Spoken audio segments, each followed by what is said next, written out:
Hey YouTube, it's Miss Honeybee back with another video.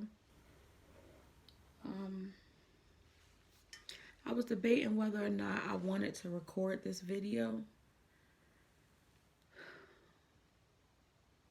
but I feel like it's necessary. As everybody knows, we're all in crisis right now because of this whole COVID-19 thing, the coronavirus going around. And a lot of people, they don't take it serious. They still think that everything is normal and they can still go out in the world and they can still just do whatever they're doing. My daughters were sharing with me, like, they saw on Facebook, I believe it was somewhere in, I think it was up North Jersey in Newark, maybe they were having a block party, a corona block party. Meanwhile, we're supposed to be social distancing.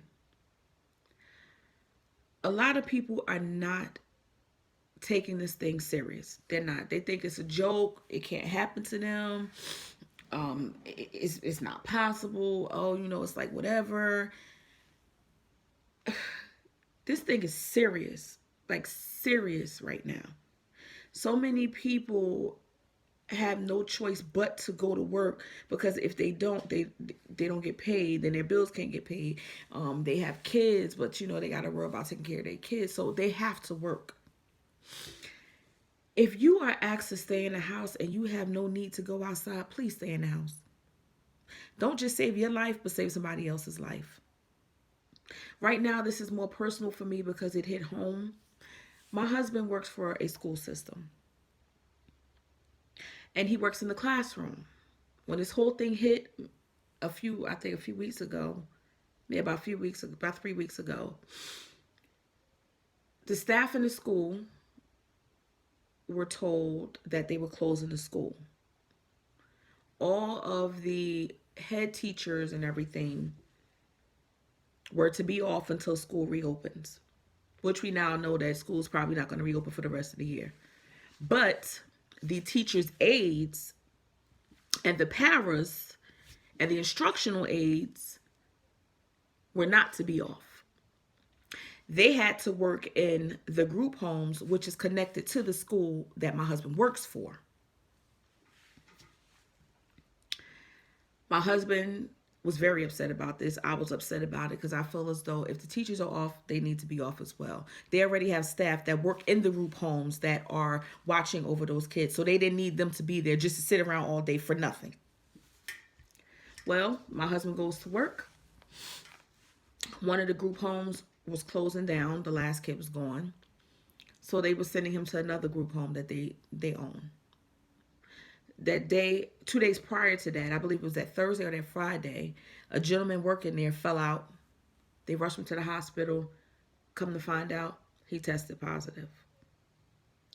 They never said anything to my husband or the staff from the school, nobody. That Monday rolls around. Let me back up. After that happened, they allegedly hired a company to come in and clean the house. That Monday rolls around, and my husband is assigned to work in that group home.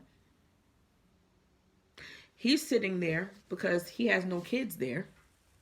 All his students, they're home with their family, and they can't return unless they're cleared by their doctor. But he has to be there. He's listening, and he hears the staff talking about it and saying, yeah, well, so-and-so, he passed out, and he tested positive, and this, that, and third. Administration never reached out to my husband one time to even say that it was a possible case. Never said anything. And if you've come in contact with people, they didn't even have to point out the person. People in that particular house, you may want to get checked. They never did that. My husband worked for that week. That Friday rolled around, my husband said, I'm not going in, honey. I need a mental health day. It's too much for me. Okay, babe. That Saturday, my husband started feeling sick. That Sunday, he got worse. That Monday, worse. At this point, I'm not in the room with him anymore because he told me, I don't know what's going on. Sleep in the guest room. Okay. Monday, it got so bad, I had to call 911. They came and they took my husband to the hospital. Hospital sent him back home, diagnosed him with having pneumonia. He was home that Wednesday, I believe it was. That Thursday, he was getting worse. And I was in here just praying and crying and praying. I sent him back to the hospital that Thursday. My husband has been there ever since. But his condition did not get any better. My husband is now in a medically induced coma. He is not breathing on his own. He's on oxygen. He has tubes, a Foley catheter, and everything. Because they were trying to help him breathe in the ambulance on the way to the hospital, they gave him a steroid that made his sugar go up to 350, and now they're trying to regulate it, and they have him now on insulin. My husband's not on insulin. I'm saying all that to say this. I'm not worried about my husband because I know that God he's a healer, and God can do anything but fail.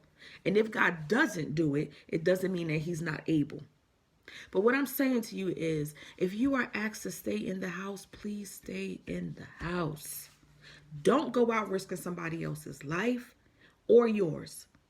Life is but a vapor. That's what the word of God says. You here today, you going tonight. It's hard. It's a hard thing to deal with. I'm not going to say that it's not, because my husband and I, we are so in sync. We're so close. We're inseparable. When you see me, you see him. Everybody knows, like, before, they would never say my name. They would say, oh, that's Jay's wife, because that's who they knew me as. I love my husband, and no doubt in my mind, he's a fighter. He's going to come out of this. I did not request for them to put him on the ventilator. My husband called me that morning and said, honey, I think it's best that they put me on now. I'm having trouble breathing. He couldn't even form a full sentence.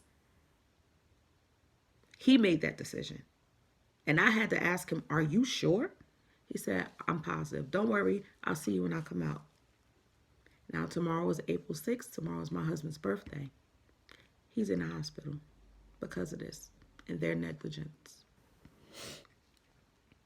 Continue to keep my husband in your prayer, YouTube family. I don't usually get on here and vent like this.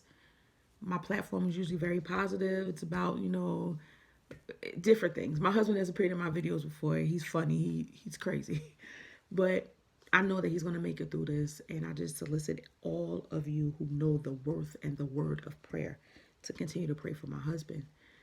And just please stay safe. Like, use common sense. Use wisdom. Use wisdom.